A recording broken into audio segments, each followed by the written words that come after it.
ప్రపంచ ప్రధానమంత్రి భారత ప్రజల ఆశాజ్యోతి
హృదయపూర్వకంగా ఆహ్వానిస్తున్నాం సార్.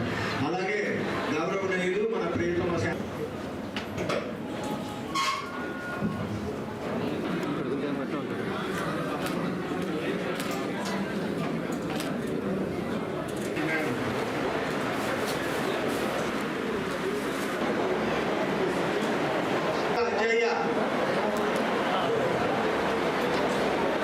ఎంతో శశిభూషణ్ గారు, అలాగే రాజు గారు, కోటి మారిగా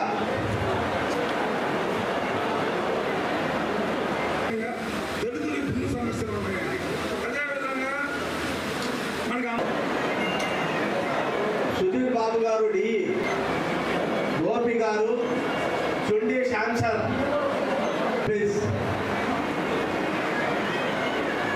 బొమ్మతోటి రమణ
సృష్టికర్త. ఈరోజు మేధావి, ప్రపంచం అంతా కూడా అన్ని ప్రాంతాల్లో ఇలా అంబేద్కర్ గారి జయంతి కార్యక్రమాలు జరుగుతూ ఉన్నాయి. ఈరోజు 134 సంవత్సరాలు అవుతున్నా కూడా పరిస్థితి ప్రకారంగా ఈరోజు ఉండే ఆయన రాసిన ఆ రోజుల్లో ముందు చూపుతోటి ఏడైతే బడుగు 15 వర్గాల ఆ రోజుల్లో ఇబ్బందులు పడుతున్నారో దానికి తగ్గట్టుగా రాజ్యాంగంలో రాబోయే రోజుల్లో ఈ విధంగా ఉంటే సమాజం బాగుంటుంది, సమాజ ప్రజలు బాగుంటారు. ఆ రాజ్యాంగం ఏ విధంగా మనం చూస్తే ముందు చూపుతోటి చూసి ఆ రోజు రాజ్యాంగం సృష్టించి వ్యక్తి మన అంబేద్కర్ గారు అని చెప్పి కూడా మనం ఈ సందర్భంగా తెలుసుకోవాల్సిన అవసరాలు ఉన్నాయి. ఆయన ఏదైతే ముందు చూపుతోటి ఈరోజు రాసిన రాజ్యాంగాన్ని అది ఈ రోజుకి కూడా అమలు పరుస్తుందంటే ఆయన ఎంత ముందు చూపుతోటి ఏ విధంగా ఎంత మేధావి అని చెప్పేసి కూడా మనం అందరం కూడా తెలుసుకోవాల్సిన అవసరాలు ఉన్నాయని చెప్పి కూడా మేము తెలియజేస్తున్నాం. ఆయన ఎంతో చదువుకోవడానికి కూడా ఎన్నో ఇబ్బందులు పడ్డా, అదేవిధంగా అప్పుడుండే పరిస్థితుల్లో కూడా అనేక ఇబ్బందులతో చదివి బయట దేశాలకు వెళ్ళి కూడా ఒక మంచి విద్యావంతుడై అదేవిధంగా దేశం కోసం అదేవిధంగా సమాజం కోసం ఏం చేస్తే బాగుంటుంది అనేది కూడా ఆయన ముందు చూపుతోటి అనేక కార్యక్రమాలు చేసి ఈరోజు ఆ రాజ్యాంగంతో ఈరోజు అనేక మంది స్ఫూర్తికి దాయకుడు అయ్యాడని చెప్పేసి కూడా అంబేద్కర్ గారి గురించి కూడా మనం తెలుసుకోవాల్సిన అవసరాలు ఉన్నాయని చెప్పి కూడా నేను తెలియజేస్తున్నా. అదేవిధంగా మనకి భారతదేశానికి మొట్టమొదటిగా న్యాయశాఖ మంత్రిగా చేశారు, అనేక పదవులు చేశారు. పదవులతో పాటు ఆయనకు భారతరత్న అవార్డు కూడా ఆయన గుర్తించి ప్రభుత్వం ఇవ్వటం కూడా జరిగింది.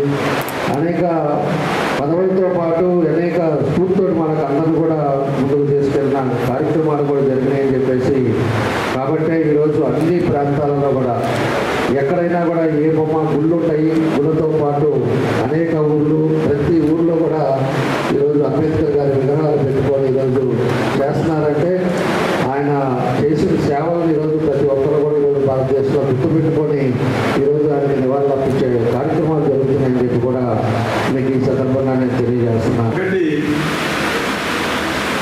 అందరూ చాలామంది చదువుకున్న వాళ్ళు ఉండొచ్చు, కానీ జ్ఞానం ఉన్నంత మాత్రం, ఆపర్చునిటీ ఉన్నంత మాత్రం దాన్ని మనం నిజ జీవితంలో దాన్ని ఫైట్ చేయటము, ఎవరు అపోజ్ చేసినా కానీ ఫైట్ చేయటము అది చాలా ముఖ్యం. ఎందుకంటే చాలామంది తెలివి మందులు ఉండొచ్చు, చాలామందికి అవకాశాలు ఉండొచ్చు, కానీ మామూలుగా ఏంటంటే ఫైట్ చేయడం. మనం ఒకటి అర్థం చేసుకోవాల్సింది ఏంటంటే డాక్టర్ బిఆర్ అంబేద్కర్ గారు ఆ రోజు వీకర్ సెక్షన్స్ కంటే ఇంత దళితులకే కాదు, డిప్రెస్డ్ క్లాసెస్ అందరికీ, ఎస్సీలు, ఎస్టీలు, ఉమెన్, ముస్లిమ్స్ అందరికీ ఆయన ఫైట్ చేశారు. ఆయనకి ఏదన్నా ఆయన ఇప్పుడు మాదిరి ఏదైనా కానీ ఆయన కొద్దిగా కాంప్రమైజ్ అయి ఉంటే ఆయన ఇవన్నీ జరిగే కావు. ఆ రోజు ఆయన అనుకుంటే ప్రెసిడెంట్ ఇచ్చేవారు, ఏదైనా ఇచ్చేవారు, కానీ అవన్నీ పక్కన పెట్టి ఆయన నమ్ముకున్న సిద్ధాంతంగా వాళ్ళ కోసం ఎన్ని ఇబ్బందులు ఉన్నా ఫైట్ చేశారనేది చాలా ముఖ్యం. అది మనం గమనించాల్సిన విషయం. రెండోది ఏంటిదంటే మన కోసం మనం ఫైట్ చేసినా కానీ, మన కుటుంబం కోసం మనం ఫైట్ చేసినా కానీ, మన కులం కోసం మనం ఫైట్ చేసినా కానీ ఎప్పుడు గుర్తింపు రాదు. మనం వేరే వాళ్ళ కోసం ఫైట్ చేసి మనం సాక్రిఫైస్ అయితేనే గుర్తింపు వచ్చే విషయం మనం గుర్తుపెట్టుకోవాలి. మన జీవితంలో చూసినా కానీ అప్పుడు గౌతమ్ బుద్ధ ఆయన కానీ, లేకుంటే క్రైస్తవుల్లో జీసస్ కానీ వేరే వాళ్ళ కోసం ఫైట్ చేస్తే వాళ్ళ గొప్పతనం వస్తుంది, కానీ వాళ్ళ కోసం వాళ్ళు ఫైట్ చేస్తే ఏం రాదు. ఇది మన డాక్టర్ బిఆర్ అంబేద్కర్ ఎన్నో చేశారని, ఎన్ని గుర్తులు కూడా ఉండేదని నేను మీ అందరికీ తెలియజేస్తాను. ఒకటి, ఆ రోజు రిజర్వేషన్ విషయంలో 1932లో ఎర్రవాడ జైల్లో ఉన్నప్పుడు ఈ రిజర్వేషన్స్ ఇవ్వాలా, ఎలా ఇవ్వాలని చాలా ఇబ్బందులు వచ్చాయి. ఆ రోజు మహాత్మా గాంధీ, జవహర్లాల్ నెహ్రూని, సర్దార్ పటేల్ ఇంకా చాలా మందిని ఆ జైలుకి పంపిస్తారు. చాలా మంది మరి అంబేద్కర్ గారి గురించి మాట్లాడారు. వారి యొక్క ఆవేదన తెలియజేసే వాళ్ళు కొంతమంది అయితే, సూచనలు ఇచ్చే వాళ్ళు కొంతమంది. ఏదేమైనప్పటికీ కూడా మన రాజ్యాంగం, మన చట్టాలు అన్నీ కూడా రాజ్యాంగం మీద ఆధారపడి నడుస్తున్నాయి. ఈ రోజున మన రాష్ట్రాన్ని పరిపాలించేటువంటి 20 సీఎం దగ్గర నుంచి 25 మంత్రుల దగ్గర నుంచి, అలాగే మన ప్రకాశం జిల్లాలో నడుస్తున్న అన్ని పాలనా విధానాలన్నీ కూడా రాజ్యాంగాన్ని అనుసరించి జరుగుతున్నాయి.